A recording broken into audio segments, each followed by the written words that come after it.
সময় মনে হয় শাকিব খান বলে যে হ্যাঁ আমার প্রিয় নায়িকা হচ্ছে তুমি। ফাইন, সেটা হতে পারে, আমার কোনো আপত্তি নেই, কিন্তু শাবনূরের সাথে কিন্তু মানে শাকিবের ব্যবসা সফল সিনেমা আমার জানার মতে সম্ভবত সবচেয়ে বেশি, এবং তাদেরকে মানাতেও বেশ ভালো আর কি একটা সময়। অনেকদিন পর ওয়েস্টারের একটা টিভি ইন্টারভিউ গেল, আমি খুবই কৌতূহলী হই, কারণ এর আগে একটা ইন্টারভিউ ডিলিট করে দেওয়া হয়েছিল, জানো যে শাহরিয়ার নাজিম জয় খুব এক্সক্লুসিভ ইন্টারভিউ হ্যাঁ দিয়েছিল। হ্যাঁ হ্যাঁ, আরে আমি তো এটা খুঁজে বেড়াচ্ছি, এটা ডিলিট করে দিয়েছে জানতাম না, আমি আরো খুঁজতেছিলাম। একটা রেকর্ড হয়েছিল, নাহিয়া নিমন নিজেও বলেছে যে না, রেকর্ড হয়েছিল কিন্তু পরবর্তীতে আর সেটা অন এয়ার দেওয়া হয়নি। জয় আসলে কমিটমেন্ট ফেল করেছে, বুবলির একটা ইন্টারভিউ করে ফেলেছে, ইত্যাদি নানান কিছু।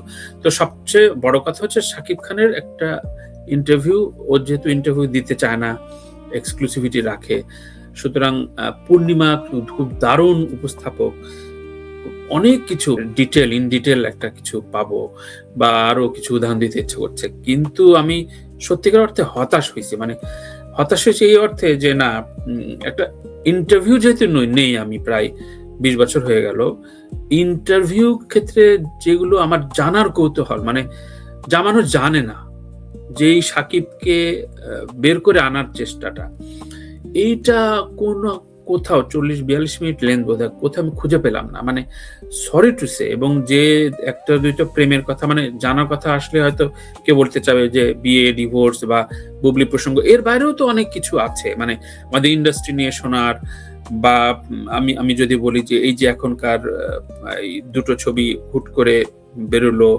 মন খারাপ করা কিনা, অনেক কিছু প্রশ্ন আছে, কিন্তু কোন একজন অ্যাক্টর কিভাবে ক্যারেক্টার অ্যাপ্রোচ করেন, আপনি কিভাবে ক্যারেক্টারে ঢোকেন, আপনি ক্যারেক্টারের জন্য কি কি কত ধরনের প্রশ্ন করা যায় ভাইয়া, কত ধরনের ছবি করলো 5টা গেটআপে, এটার কারণ কি? এই যে তরুণদের সাথে তাল মিলিয়ে সিয়ামের সাথে ফাইট দিতে হচ্ছে, এটাকে মান্না ভাইয়ের সাথে ফাইট দিয়ে আসছে, এই যে কত কিছু প্রশ্ন, তার যে দর্শন, তার যে ক্যারিয়ার দর্শন, এগুলো কিছু পেলাম না।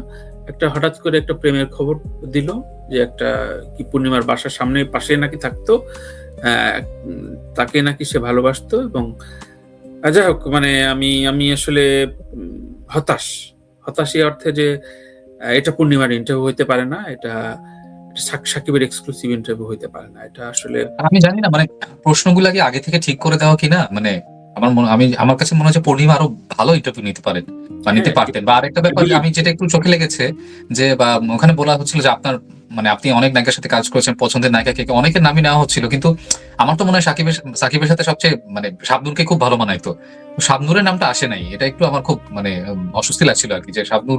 এবং সাকিব কিন্তু বলছিল যে তার, সাকিবের একটা জিনিস আমার ভালো লাগছে যে তিনি বলছেন যে তার টার্নিং পয়েন্ট সিনেমা হচ্ছে আমার স্বপ্ন তুমি, এবং এই সিনেমাটা আমারও খুব পছন্দের।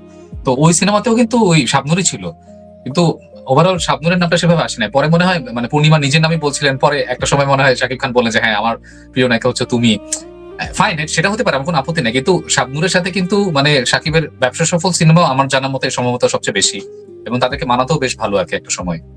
রাইট, এবং সেটা আসলে রিয়াকশনটা বোঝা গেল যে ইন্টারভিউটা খুব বেশি ওয়ার্ক করেনি, কারণ একেবারে ভিউ, যদি আমরা ভিউ গোনা আমি পছন্দ করি না, কিন্তু যে ধরনের সাকিবের অনেকদিন পর একটা ইন্টারভিউ, যে পরিমাণ কৌতূহল তৈরি করার কথা ছিল, সেটা হয় নাই।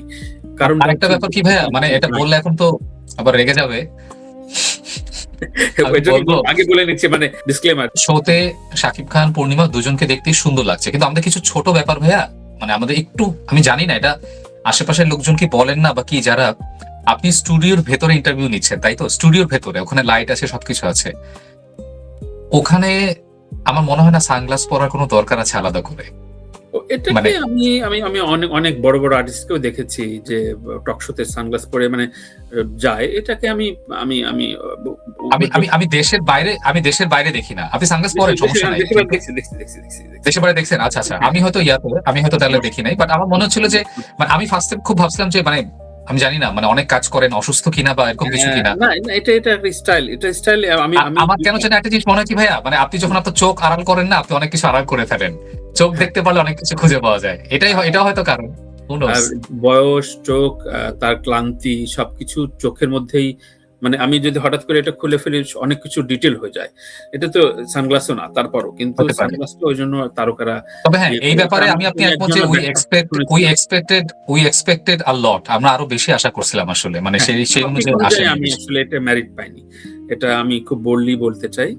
এটা আমি খুব প্রত্যাশা নিয়ে দেখেছিলাম। এনিওয়ে নাহিয়ান ইমন এটা টোটাল, আমি অন রেকর্ড বলছি, নাহিয়ান ইমন এটা টোটাল যেহেতু অ্যারেঞ্জ করেছে, ওর সাথে যতটা আন্তরিক সম্পর্ক বা জিয়া, তারা চাইলেই পারতো যে শাকিবকে আরেকটু সহজ করে অনেক বিষয় নিয়ে ইনপুট দেয়া, প্রশ্নগুলো বা মাল্টিপল টেকে তো নেওয়া যায়, এটা তো আরো অনেক ধরে সুন্দর করেই তো করা যায়, এটা আরো অনেক বেটার প্রশ্ন অনেক ধরনের করা যায়। আমাদের কয়েকটা কনসার্ট বাতিল হলো পরপর, বোধহয় অনুপম রায় আসার কথা ছিল, তারপরে আরো একজন ইন্ডিয়ান সিঙ্গার আসার কথা ছিল, হলো না। কিন্তু পাকিস্তানি যখন আতিফ আসলাম আসলো তখন ওটা গড়ালো, এবং ওইটা নিয়ে আবার একটু সমালোচনা হলো ইভেন্টটা নিয়ে, এবং অনেকে দেখলাম যে 10,000-12,000 টাকার টিকিট কেটেও বলছে যে সেই অব্যবস্থাপনার বিষয়। ইন্ডিয়ান আর্টিস্টদের বোধহয় কিছু কূটনৈতিক সম্পর্কের জন্য হচ্ছে না, বা আসার শেষ পর্যায়ে দেখা গেল যে আর গড়াচ্ছে না কনসার্ট গুলো। এইটা নিয়ে মুহিন একটা লেখা লিখেছে, তুমি দেখেছো কিনা? আমি দেখিনি। একটু শুনি ভাই কি বলছে। হ্যাঁ, মুহিন লিখছে, মুহিন লিখে আবার অনেকের রোশানলে পড়েছে, মানে নাম দিয়েছে কনসার্ট সোসাইটি ফর বাংলাদেশ। এদের বাংলাদেশ নিয়ে কোনো চিন্তা নাই, বারবার ফ্যাসিবাদের সাথে চলে আর বেপরোয়া লোকদের নিয়ে আসে।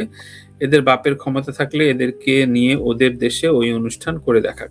আমার কালচারাল ট্রানজেকশন তো হতেই পারে। ও গতকালকে আমাকে ফোন দিয়ে ব্যাখ্যা দিল যে ভাই আমাদের শিল্পীদের অবস্থা তো খুব খারাপ, আমরা কনসার্ট গড়া না, তো সেই ক্ষেত্রে এত বড় এত দামে। তাহলে আমার প্রশ্ন হচ্ছে ভাই, সেই শিল্পীরা একত্র হচ্ছেন না কেন? রাইট, আপনারা একত্র হন না, আপনার ঐক্যটা কোথায়? মুহিন একা কেন বলতে হবে? শিল্পকলাতে 62 বছর লাগলো রুনা লায়লা পারফর্ম করতে। আমি এই কথাটা 62 বছর আসতে যাচ্ছিলাম যে 62 বছর লাগলো, এবং এসে তাকে দুঃখের সাথে বলতে হয়, রুনা লায়লাকে আজকে বলতে হচ্ছে যে 62 বছর লাগলো আমার এখানে পারফর্ম করতে। এটা কতটা কষ্ট নিয়ে একটা মানুষ বলতে পারে? আর আরেকটা ব্যাপার, রুনা লায়লার প্রতি শ্রদ্ধা লিখে বলছে। আমি রুনা লায়লার চেয়ে বড় আইকন আমি মনে করি না। আমি যখন আমার সেন্স আসা শুরু করেছে জন্মের পর, আমার মার কাছে রুনা লায়লা হচ্ছে এপিটো, সর্বোচ্চ। আমার মা একসময়, আমি আজকে লাইভে বলছি, আমার মা একসময় রুনা লায়লার মতো করে চুল কাটতেন, ওই ছবি এখনো আছে। উনি রুনা লায়লাকে অন্যভাবে তিনি দেখেন, রুনা লায়লা হচ্ছে তার কাছে হচ্ছে একদম সর্বোচ্চ, এর উপরে আর কিছু নাই, হতে পারে না। তো আমার প্রশ্ন হচ্ছে, গত 40 বছর ধরে রুনা লায়লা সেই একই গানগুলো কেন গাচ্ছেন? আমরা কেন তাকে নতুন গান গাওয়াতে পারছি না, প্রিন্স সিনেমাটা বাদে অনেকদিন পর? কিন্তু এবং সে এই শিল্পকলার গানেও কিন্তু আমার মনে হয় না তিনি ওই গানটা গেয়েছেন। আমার কথা হচ্ছে তার নতুন গান কোথায়? দামাদাম মাস্ক কালান্দার ইজ ফাইন, সমস্যা নাই, কিন্তু আমার কথা হচ্ছে যে বাকি কোথায়? শিল্পের যে আমি কিন্তু কখনো বলি না যে এখনো অমিতাভ বচ্চন ওই যে 70s এর সিনেমা, এই লোক 2000-এর পরে যে কাজ করেছেন, বা ইভেন আপনার অন্যান্য সঙ্গী শিল্পী যারা, লতা মঙ্গেশকর বলে যারা কি পরিমাণ কোলাব করলো, রিমেক করলো, অন্য ব্যান্ডের সাথে গাইলো, কত রকম। আমার কথা সেটাই, আমার কথা সমস্যা তো ভাই দুই দিকে। আমরা না পারলাম রুনা লায়লাকে প্রপার সম্মান দিতে, আবার না পারলাম রুনা লায়লাকে প্রপার কাজে লাগাতে, যে ওনার নতুন গান কোথায়, বা উনিও কেন ওই গানগুলো শুধু। আপনার তো ফ্যান তো খালি তারা না, আমরা জেনজিরা তো আপনার ফ্যান হতে চাই। জেনজিকে তো বোঝাতে হবে যে রুনা লায়লা কি জিনিস, তোমার ধারণাই নাই, যার জন্য খুশবন্ত সিং বলেছিল যে রুনা লায়লাকে দাও, ফারাক্কার পানি নিয়ে যাও। এই কথা তো এত বড় কথা না, অত ছোট কথা না, বিশাল বড় কথা। তো সেই রুনা লায়লার নতুন গান কোথায়? তো ঐক্যের সংকটটাই আসলে সবচেয়ে বড় কথা। তারপর এবং আপনি যদি নতুন গান ভাই আনতে না পারেন, তখন আপনি হয়তো রেগে মেগে বলতে পারেন যে শিল্পকলাতে আজকে রুনা লায়লার গান দেখতে 3-4 হাজার টাকা টিকিট দিয়েও কেউ আসতেছে না, আতিফ আসলামেরটা দেখতে কেন 11-12 হাজার টিকিট দিয়ে যায়? কারণ আতিফ ইসলাম তো নতুন গান তো সে নিয়ে আসছে, তার তো নতুন গান আছে, বা সে জেনজির সাথে কানেক্ট করতে পারতেছে, জেনজির সাথে সে কানেক্টটা করতে পারতেছে। খারাপ লাগে, আমাদের সিনেমা দেলুপি অনুরাগ কাশ্যপ ডিস্ট্রিবিউট করছেন, আমাদের সিনেমা আজকে ভেনিসে রুবায়েত হোসেনের সিনেমা দ্য ডিফিকাল্ট ব্রাইড, আমি যদি ভুল না করি, ভেনিস এত ইম্পর্টেন্ট একটা ফেস্টিভ্যাল, আমি বুঝাতে পারবো এটা কতটা আসলে দুনিয়ার সেরা 5টা ফেস্টিভ্যালের, সেইটা নিয়ে নিউজ বা রুবায়েত হোসেনের ইন্টারভিউ আমি দেখি না। কিন্তু আমি কি বলবো আমি জানি না। এবং আমার প্রথম দিকে আমাদের সাংবাদিক ভাইদের উপর রাগ হতো এবং এখনো মাঝে মধ্যে হয়, কিন্তু আমি বুঝতে পারি যে তার উপরে যিনি বসে আছেন তিনি তাকে বলছেন যে না, ওইখানে যাওয়া দরকার নাই, তুমি যেখানে ভিউ আছে ওখানে যাও, তোমার ওই নিউজ দরকার নাই। কারণ দেলুপির তাওকির ইসলাম এত গ্ল্যামারাস না, ওই একটা শুকনাচুর ছেলে দেখতে এত গ্ল্যামারাস না, ওর ইন্টারভিউ দরকার নেই আমার। তার চেয়ে তুমি দেখো যে এফডিসি শিল্পী সমিতির নির্বাচনে কি হচ্ছে, ওইটা আমার বেশি দরকার আপডেট। তো তখন আর বিনোদন সাংবাদিক কি করতে পারেন? তার চাকরি বাজেতে আমি কি বলতে পারি? একটা সময় আমি জানতাম না, এটা যখন জানলাম তখন এখন খারাপ লাগে। ভেনিসে বোধহয় এর আগে কোনো ছবি আমার জানা মতে না। এবং ভাই বিশ্বাস করেন, আজকে যদি এটা ইন্ডিয়ায় হতো, আপনি রুবায়েত হোসেনের কমপক্ষে আপনি 30টা ইন্টারভিউ দেখতে পারতেন বিভিন্ন ইউটিউব চ্যানেলে, বা তার সিনেমাতে অভিনয় করা আর্টিস্টদের আপনি ইন্টারভিউ দেখতে পারতেন কমপক্ষে 10টা, বা যে ডিওপি আছে অন্তত তার হলেও ইন্টারভিউ নিতে পারতেন, বা যে গল্পটা লিখছে তার হলেও ইন্টারভিউ, বা এখানে কিভাবে গেছে, মানে ভেনিসে সিনেমা কিভাবে দিতে হয়, সাবমিশন করতে হয়, ডিস্ট্রিবিউশন, এভরিথিং নিয়ে আমাদের কত আলোচনার জায়গা Right. নাই।